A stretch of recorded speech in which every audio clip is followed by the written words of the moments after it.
আসসালামু আলাইকুম প্রিয় ভাই বোনেরা, আমি জাকির হোসেন ফ্রান্স প্যারিস থেকে। তো আমি আজকে রিপেয়ার করব ওয়ালপুল নন ফ্রস্ট ফ্রিজ। তো আমার পিছনে যে ফ্রিজটা আছে এই ফ্রিজটার কমপ্লেনটা হচ্ছে যে আমরা ফ্রিজটা যখন অন করি, এখন অলরেডি অন করা আছে, এই ফ্রিজটা শুধু লাইটগুলো এরকম ব্লিঙ্ক করে এবং কি কম্প্রেসারটা জলে নিবে এবং কি এটা কন্টিনিউ এরকম করতে থাকে। তো এই ফ্রিজটা কি সমস্যা, কেন এরকম হয়, এটা আমি এখন রিপেয়ার করব এবং কি আমার সাথে আপনারাও ভিডিওটি শেষ পর্যন্ত দেখবেন এবং কি আপনারাও এই ইজি রিপেয়ারটা শিখে যাবেন। তো ফার্স্টে আমি ফ্রিজটা ইলেকট্রিক লাইনটা ডিসকানেক্ট করে নিচ্ছি। তো আপনারা ভিডিওটি দয়া করে শেষ পর্যন্ত দেখবেন এবং কি এই ইজি রিপেয়ারটা শিখে যাবেন। এটা ফ্রিজটা আমি এখন ঘুরায় নিব, ঘুরায় এটার পেছন থেকে এটা কোথায় কি সমস্যা থাকে, সার্কিটটা কোথায় থাকে, সার্কিটের মধ্যে কি সমস্যা থাকে, এটা আমি আপনাদেরকে পুরোটা দেখাবো। তো এখন আপনারা দেখবেন এটা সার্কিটটা আমি একটু ক্যামেরাটা নিচে করে নিচ্ছি। এটা এটা এটা হচ্ছে এই যে এখানে এই এই ফ্রেমটা থাকে, এই যে এটা থাকে এইভাবে, এখানে একটা সার্কিট থাকে। তো এই যে এই সার্কিটটা, এই যে এটা, এই যে এই সার্কিটটা থাকে। তো এই সার্কিটটার কোনো সমস্যা থাকলেই এই ধরনের সমস্যাটা হয়। তো আমি আপনাদেরকে এখন এই সার্কিটটা খুলবো, খুলা এবং কি সার্কিটটা রিপেয়ার করব, সার্কিটটা কোথায় এই সমস্যাটা এবং কি কীভাবে আপনারা রিপেয়ার করবেন, এটা নিয়ে আমি আজকে কথা বলবো। তো এখন আমি এই সার্কিটটা ফার্স্টে খুলে নিচ্ছি।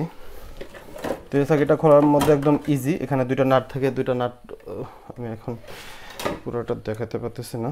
তারপর আপনারা এইভাবে দেখেন, আপনারা এই যে এই সার্কিটটা একদম ছোট একটা সার্কিট, একদম ছোট, এটার মধ্যে শুধু দুইটা ক্লিপ থাকে, এই দুইটা ক্লিপ থাকে, এই দুইটা ক্লিপ। তো এই দুইটা ক্লিপ এভাবে আপনারা যদি করেন এটা খুলে যাবে। এই যে অলরেডি আমার একটা ক্লিপ খুলে গেছে, পরের যে ক্লিপটা থাকে এটা এরকম হাতে টান দিলে এটা লকটা খুলে আসে পড়ে। তো এটা খোলার পর আমার হাতে এই সার্কিটটা হয়ে যাবে। আমরা এখন এই সার্কিটটা রিপেয়ার করব।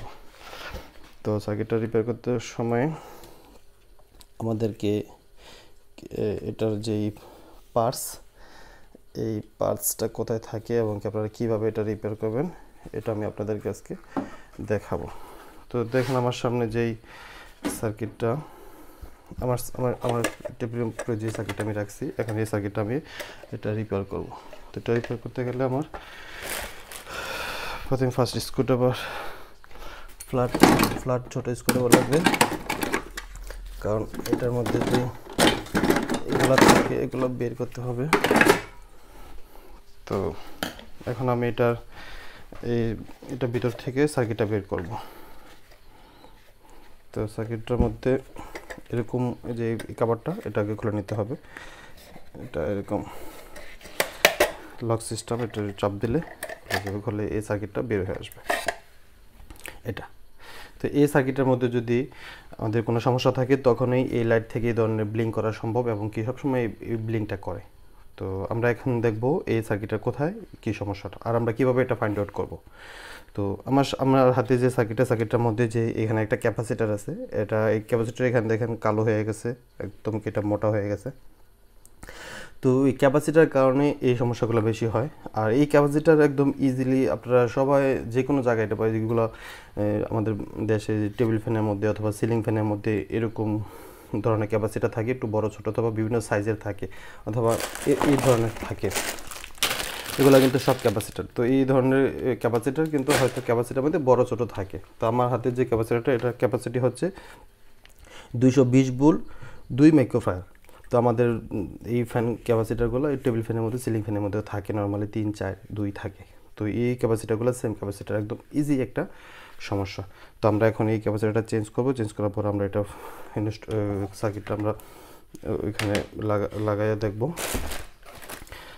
এবং কি আশা করি আমার সমস্যাটা সমাধান হয়ে যাবে। তো এটা খুলতে হলে প্রথমে এটা যে দুইটা তার, এই তারের গোড়া আমার একটু সোল্ডারিং করে নিতে হবে, এই ক্যাপাসিটারের যে পিনগুলো, তবে এটা ইজিভাবে এটা বের হয়ে চলে আসবে। তো এটা লাগানোটা একদম ইজি, আমি আপনাদেরকেও দেখাবো এবং আপনারা এটা খুব ইজিভাবে লাগাতে পারবে যে এটা। তো এখন আমি এটা অলরেডি খুলে ফেলছি।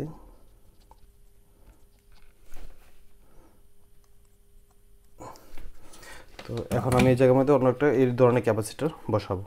এটাও কিন্তু 2 ক্যাপাসিটার, তো এটা এক ধরনের এটা এক ধরনের, কিন্তু কোনো সমস্যা নাই কারণ এর ক্যাপাসিটি সমান, 2 মাইক্রোফ্যারাড 250 ভোল্ট অথবা 230 ভোল্ট। তো এখানে একটা ক্যাপাসিটার আছে, এটাও কিন্তু সেম, এটাও কিন্তু একদম সেম ক্যাপাসিটার। তো এটাও কিন্তু আমরা এখন লাগাতে পারি, কারণ এটার যে পায়ার যে লোহার পিনগুলো একটু ছোট, সেই জন্য এটা একটু বড়, সেই জন্য আমি এটা লাগাইতেছি। তো আমরা এখন এই আগের যে পজিশনের মধ্যে এটা লাগাই দেব, একদম ইজি এই রিপেয়ারটা। আসলে আমরা যদি একটু খেয়াল করি, হয়তো এরকম ছোটো ছোটো অনেক সমস্যা আমরা নিজেরাও সমাধান করতে পারি অথবা পারবো। তো অলরেডি আমার ক্যাপাসিটারটা অনেকটা লাগানো হয়ে গেছে।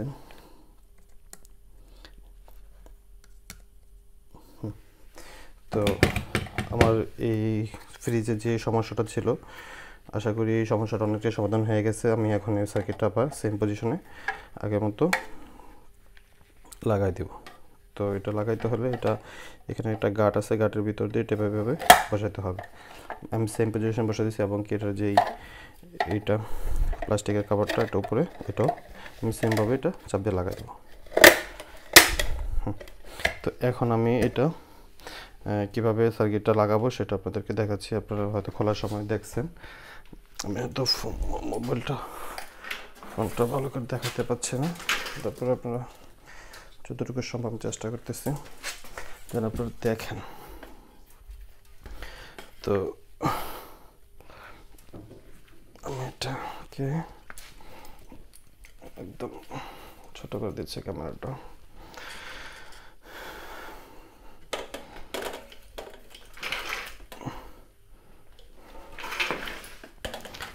এই যে আমি এখন এই সার্কিটটা এখানে এই ক্লিপগুলোর মধ্যে লাগাবো, সেটা আপনারা এখন দেখবেন। এই যে আমার হাতে যে সার্কিটটা সেম পজিশন, আমরা এখন এই ক্লিপটা ফার্স্ট ছোট ক্লিপটা লাগিয়ে নিচ্ছি। ছোট ক্লিপটা লাগানোর সময় আমাদেরকে এটা অটোমেটিকলি সেম পজিশনে, এটা জাস্ট দুইটা ক্লিপ, অন্য ফ্রিজের মধ্যে অত বেশি ক্লিপ থাকে এরকম, এটার মধ্যে জাস্ট দুইটা ক্লিপ, এটা খুব ইজি।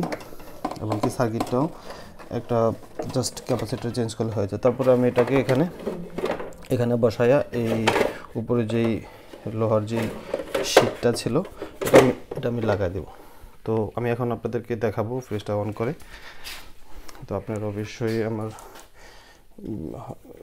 দেখবেন অন করার পরে ফ্রিজটা। আশা করি এখন এই সমস্যাটা হবে না, এই সমস্যার সমাধান হয়ে যাবে, অলরেডি হয়ে গেছে ইনশাআল্লাহ। তো এখন আমরা ফ্রিজটা অন করব।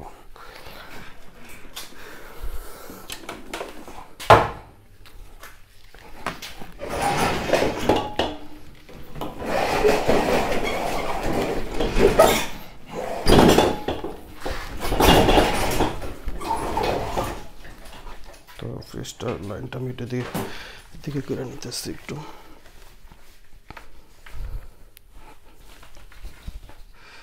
ফ্রিজটার যে লাইনটা এখানে, আমরা এখানে এখন লাইনটা লাগাবো। সরি, ক্যামেরাটা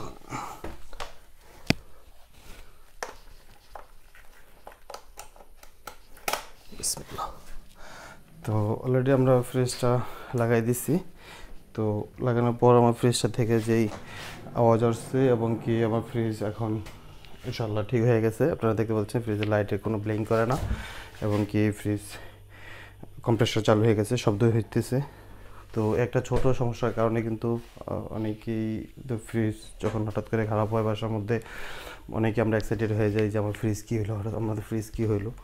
তো আমরা যদি নিজেরা একটু আমরা ইউটিউবে যাই, যদি আমরা নিজেরাও একটু ট্রাই করি আমাদের ফ্রিজ সম্বন্ধে, যেহেতু আমাদের প্রত্যেক দিনে নিত্য প্রয়োজনীয় জিনিস ফ্রিজ, আমরা যদি এটা সম্বন্ধে একটু ভালো করে জানি, একটু আইডিয়া রাখি ফ্রিজ রিপেয়ারিং সম্বন্ধে, তো আমাদেরই হয়তো বা উপকার হবে। তো ইউটিউবে এরকম অনেক হাজারো ভিডিও আছে আমার মতো, আপনারা যদি এই ভিডিওগুলো একটু ফলো করেন, আশা করি আপনাদের ফ্রিজ সম্বন্ধে একটু হলেও ধারণা হবে। আর আপনারা যদি ভিডিওটি ভালো লাগে অবশ্যই আমার চ্যানেলটি সাবস্ক্রাইব করবেন, আমার কমেন্টস লাইক করবেন, এবং কি এরকম নতুন নতুন ভিডিও পেতে হলে আমার সাথে অবশ্যই আপনারা থাকবেন। আর আপনাদের ফ্রি সম্বন্ধে যদি আরও কোনো মতামত থাকে, কোনো কমেন্টস থেকে অবশ্যই আমাকে ইনবক্স করে মেসেজ করে জানাবেন। আমি আপনাদের প্রত্যেকের কমেন্টসের সঠিক জবাব দেওয়ার চেষ্টা করব। তো আজকের জন্য এ পর্যন্ত, নেক্সট ভিডিওতে কথা বলবো কোনো রিপেয়ারিং নিয়ে। আল্লাহ হাফেজ।